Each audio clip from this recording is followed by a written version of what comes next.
Shalom Alaikum Bapak Ibu dan saudara sekalian yang diberkati oleh Tuhan.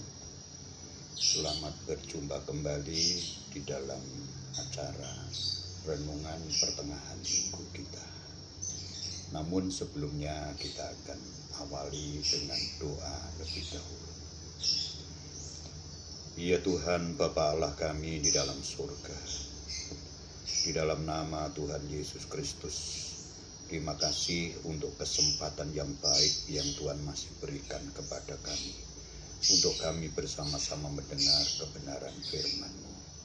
Tuhan, urapi firman-Mu, urapi kami yang mendengarkan, supaya kami semua dikuatkan hidup rohani kami di tengah-tengah kesulitan yang sedang melanda dunia ini.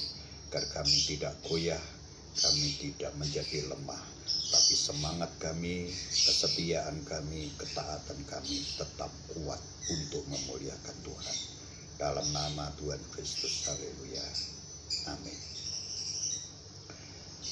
Saudara-saudaraku yang dikasihi oleh Tuhan Yesus Kristus, selamat berjumpa kembali di dalam acara renungan singkat yang akan saya sampaikan pada saat ini untuk kita dengarkan bersama. Yang pada kesempatan ini firman Tuhan saya beri judul Dasar Kehidupan yang Kuat. Dasar kehidupan yang kuat atau yang kokoh. Yang saya ambil ayat dasar firman Tuhan dari Injil Matius pasal yang ke-7 ayat 24 sampai pada ayat yang ke-27. Demikian saya bacakan firman Tuhan. Setiap orang yang mendengar perkataanku ini dan melakukannya, ia sama dengan orang yang bijaksana yang mendirikan rumahnya di atas batu. Kemudian turunlah hujan dan datanglah banjir, lalu angin melanda rumah itu. Tetapi rumah itu tidak rubuh sebab didirikan di atas batu. Tetapi setiap orang yang mendengar perkataanku ini dan tidak melakukannya, ia sama dengan orang yang bodoh yang mendirikan rumahnya di atas pasir. Kemudian turunlah hujan dan datanglah banjir dan lalu angin melanda rumah itu sehingga rubuhlah rumah itu dan hebatlah kerusakannya. Amin. Di dalam Matius pasal yang ke-7 ini merupakan penutup dari seluruh ajaran di bukit atau seluruh khotbah Tuhan Yesus di bukit. Pengajaran atau khotbah itu diawali dari pasal yang ke-5 sampai pada pasal yang ke-7. Banyak yang diajarkan oleh Tuhan di sana. Soal ibadah, soal doa, soal puasa, soal persembahan, dan lain sebagainya. Kemudian ayat-ayat yang kita baca tadi merupakan suatu rangkuman, suatu kesimpulan dari semua yang sudah diajarkan oleh Tuhan. Ya. Di sana kita menjumpai Tuhan memakai perumpamaan dua tipe manusia. Manusia yang bijaksana dan manusia yang bodoh. Manusia yang taat akan firman-Nya dan manusia yang tidak taat akan firman-Nya. Dalam banyak hal memang nampaknya banyak kesamaannya dalam dua tipe manusia ini. Yang pertama, mereka sama-sama mendengar firman Tuhan. Kemudian mereka juga sama-sama di dalam mendirikan rumah. Kemudian yang ketiga, mereka juga sama-sama menginginkan supaya rumah yang didirikan itu kuat, awet, dan sanggup untuk menghadapi semua keadaan, goncangan-goncangan yang akan terjadi. Dan pengalaman mereka pada akhirnya juga ternyata sama. Sama-sama diguyur dengan hujan lebat, sama-sama diterpa angin tofan yang kuat, sama-sama dilanda banjir. Tetapi ternyata hasil yang dialami berbeda. Orang yang bijaksana walaupun mengalami semua kesulitan, bangunan rumahnya tidak goyah, tidak roboh, tetap kuat. Tetapi hasil yang dialami oleh orang yang bodoh, rumahnya roboh dan hebatlah kerusakannya. Dan itu hasil akhir yang mereka alami. Jadi di sini ada orang yang mendirikan rumahnya dengan cara asal-asalan, tapi ada orang yang mendirikan rumahnya dengan cara yang sangat bijaksana.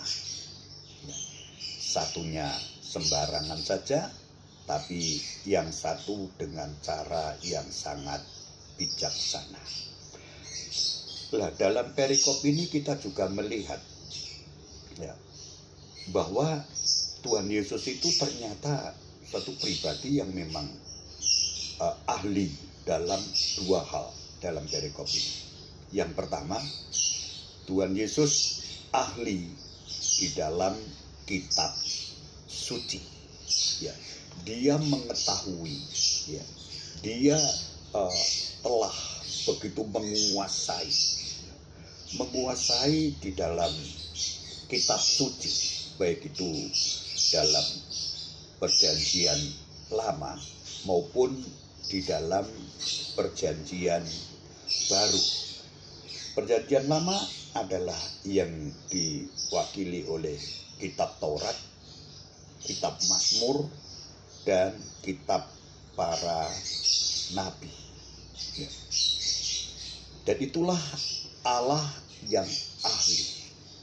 Sehingga Salomo yang dengan hikmat Allah, dia juga menulis dengan satu pola yang sama seperti yang diumpamakan seperti Tuhan Yesus. Misalkan dalam Amsal pasal 10 ayat yang ke-25. Ayat yang ke-25. Demikian firman Tuhan, bila taufan melanda, lenyaplah orang fasik, tetapi orang benar adalah alas yang abadi. Orang fasik ataupun orang yang bodoh, yang sembrono mempergunakan hidupnya, akhirnya akan binasa, roboh. Tapi orang benar, orang yang bijaksana, dia akan abadi. Jadi Tuhan adalah pribadi ahli kitab suci. Kemudian yang kedua, kita juga melihat Tuhan Yesus adalah ahli seluk-beluk kehidupan manusia. Ahli di bidang pembangunan. Nah, itu sebabnya dia bicara mengenai fondasi, menggali fondasi. Dia bicara mengenai supaya rumah itu kuat, tahan menghadapi semua cuaca, semua goncangan. Dia adalah ahli bangunan. Dan ahli bangunan itu tidak diperoleh Tuhan dari belakang meja belajar, tetapi dia telah begitu mengamati di dalam lapangan bagaimana bangunan itu supaya menjadi kuat, kokoh. terbangun dan tidak dirusak oleh adanya perubahan-perubahan cuaca. Saudara yang dikasihi oleh Tuhan Yesus Kristus, sehingga suratan Ibrani, penulis surat Ibrani mengatakan di dalam Ibrani pasal yang ketiga pada ayat yang keempat dikatakan, rumah dibangun oleh seorang ahli bangunan, tetapi Allah adalah ahli bangunan dalam segala sesuatu. Jadi Allah ahli bangunan dalam segala sesuatu. Dia ahli bangunan yang sudah kita saksikan secara alam, bagaimana dunia ini dibangun oleh karya yang luar biasa oleh Allah. Keindahannya, kemegahannya, luasnya, lengkapnya, sangat dikagumi karena dia ahli dalam membangun. Bagaimana dia membentangkan langit, bintang-bintang ditaruh di sana, matahari ditaruh di sana, kemudian bulan ditaruh di sana, langit biru, indah, luas, mengagumkan. Bagaimana dia membangun lautan, bagaimana dia membangun danau, pulau-pulau, binatang, tumbuhan, dan semuanya luar biasa. Gunung, lembah, semua dibangun luar biasa. Dia juga ahli bangunan, membangun kerajaan sorga luar biasa. Dan dia juga ahli bangunan di dalam membangun seluruh keberadaan manusia. Mari kita percayakan agar seluruh kehidupan kita sebagai anak-anak Tuhan, biar Tuhan yang membangun kita lewat firman-Nya. Biar hidup kita dibangun oleh Tuhan lewat firman-Nya. Hidup nikah kita, rumah tangga kita dibangun oleh Tuhan lewat firman-Nya. Biar usaha kita, pekerjaan kita dibangun oleh Tuhan melalui firman-Nya. Biar anak-anak kita, laki-laki, perempuan, dan masa depannya dibangun oleh Tuhan melalui firman-Nya. Biar seluruh rumah tangga kita dibangun oleh Tuhan melalui firman-Nya. Karena dialah ahli dalam bangunan segala hal.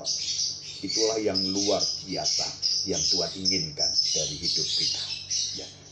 Tetapi orang yang mau dibangun oleh Tuhan melalui, kita harus bersedia untuk melakukan dua langkah. Apa itu? Langkah apa? Agar hidup kita dibangun oleh Tuhan menjadi kuat, kokoh, tangguh, ya, tidak tergoyahkan dalam menghadapi semua kesulitan. Semua hal tidak menggoyahkan iman, semangat rohani kita. Yang pertama, kita harus bersedia mendengar firman Allah dengan baik. Ya. Barang siapa yang mendengar perkataanku. Perkataan siapa yang saya dengar? Perkataanku di sini adalah perkataan Tuhan Yesus. Ajaran Tuhan Yesus, yaitu firman-Nya. Ya. Mendengar perkataanku. Jangan kita terlalu banyak mendengar berita-berita yang ada di dalam dunia ini. Ya. Yang begitu banyak. Ya. Berita-berita yang menakutkan, berita-berita yang mencemaskan, ya, berita-berita yang mengerikan.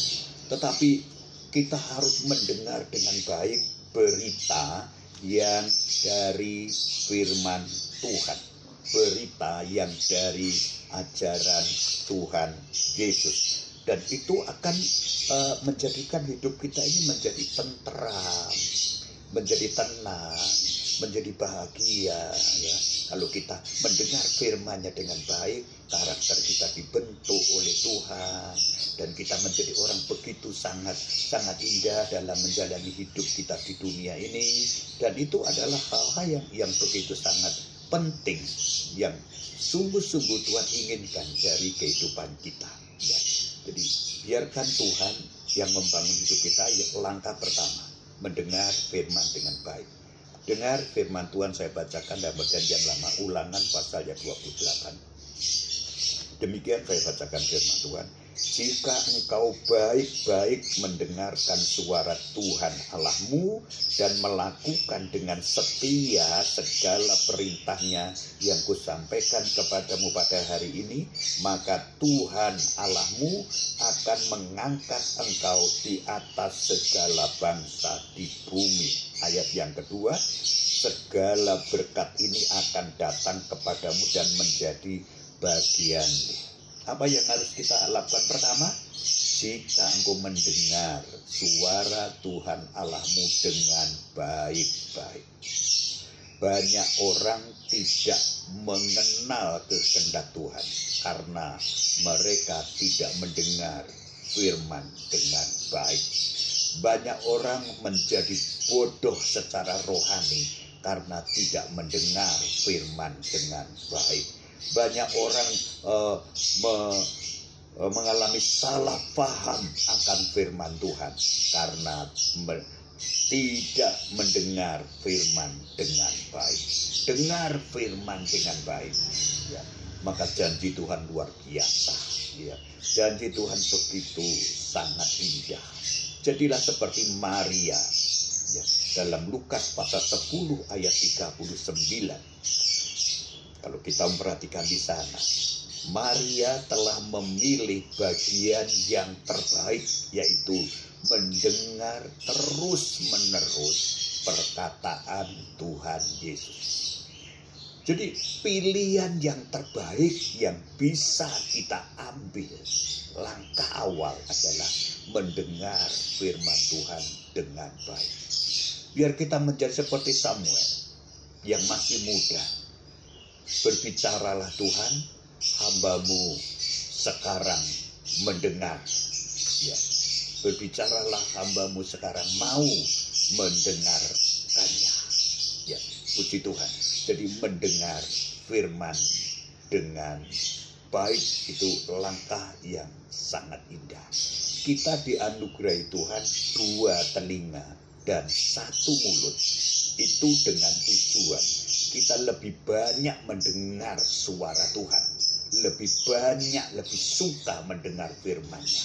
Jangan terlalu suka mendengar suara manusia yang membingungkan, suara manusia yang tidak ada kepastian, suara manusia yang sering membuat kekacauan, suara manusia yang seringkali melemahkan iman dan rohani kita. Dengar suara Tuhan, itu kebutuhan yang paling penting di dalam hidup kita. Kesulitan kita adalah kurang mendengar firman Tuhan. Ya, kita seringkali ingin suara kita didengar oleh orang lain. Kita memaksa orang lain mendengar suara kita. Tetapi sayang sekali, kadang-kadang kita sangat kurang untuk mendengar suara Tuhan. Itu langkah pertama. Langkah yang kedua adalah disebutkan di sini, tidak hanya mendengar, tetapi melakukan. Ya, melakukan firman Tuhan.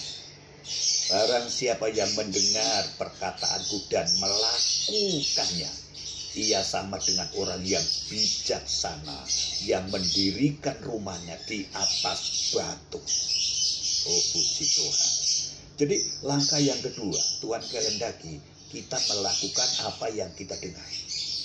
Ya. Tidak hanya mendengar, titik, tetapi mendengar untuk mengetahui dan mempraktekkan apa yang sudah kita ketahui. Ya. Yakobus mengatakan dalam pasal 1 ayat yang ke 22 dikatakan di sana, hendaklah kamu menjadi pelaku firman dan tidak hanya mendengarkan saja. Hendaklah kamu menjadi pelaku firman dan tidak hanya menjadi pendengar. Mendengar langkah awal itu bagus, tapi tidak boleh berhenti di situ. Yang sudah kita dengar, kita praktekkan. Ya. banyaknya kecelakaan terjadi di jalan raya. Karena di sana adalah selalu hampir semuanya terjadi kecelakaan. Karena pengendara kendaraan tidak taat kepada aturan-aturan di jalan raya. Itu yang sering kali terjadi. Aturan itu ditulis, aturan itu ada bukan untuk kita langgar, tetapi harus kita taati supaya kita itu benar-benar selamat di dalam menjalani hidup ini. Firman Tuhan tidak cukup kita dengar, firman Tuhan tidak cukup kita ketahui, firman Tuhan tidak cukup untuk kita hafal, tetapi untuk kita lakukan, untuk kita praktekkan, untuk kita hidupi dalam kehidupan kita sehari-hari. Jangan sampai kita nanti ditolak oleh Tuhan pada langkah terakhir karena kita tidak mau menjadi pelaku kehendak daripada Bapa di surga. Percuma kita datang ke dokter kalau kita tidak mendengarkan nasihat dokter. Percuma kita menerima resep yang ditulis oleh dokter kalau kita tidak menggantikan resep itu dengan obat yang ditulis di situ. Maka kita tidak akan pernah sembuh dari sakit kita. Percuma kita mengetahui begitu banyak firman, tapi tidak kita lakukan, tidak membawa apa-apa. Hidup kita tidak akan pernah berubah. Hidup kita tidak pernah menikmati janji-janji Tuhan. Hidup kita tetap akan seperti digambarkan orang yang bodoh, membangun, mendirikan rumah kehidupannya didasari dengan pasir. Dan itu sangat riskan, sangat berbahaya. Ketika begitu masalah sedikit datang, robohlah bangunan hidup kita. Begitu kesulitan datang, robohlah bangunan hidup kita. Ya, begitu kita menghadapi sedikit suara yang tidak enak, robohlah bangunan hidup kita. Itulah yang pola orang bodoh yang membangun kehidupannya di atas pasir. Mengapa? Ketika hidup kita ini membangun, kita dasari dengan fondasi dan batu karang itu begitu kuat.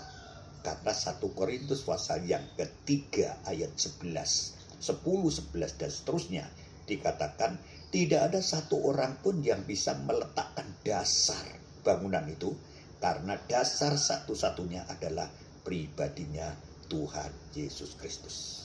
Jadi hidup kekristenan kita landasannya, dasarnya batu penjuru yang di dalam fondasi itu yaitu Tuhan Yesus Kristus.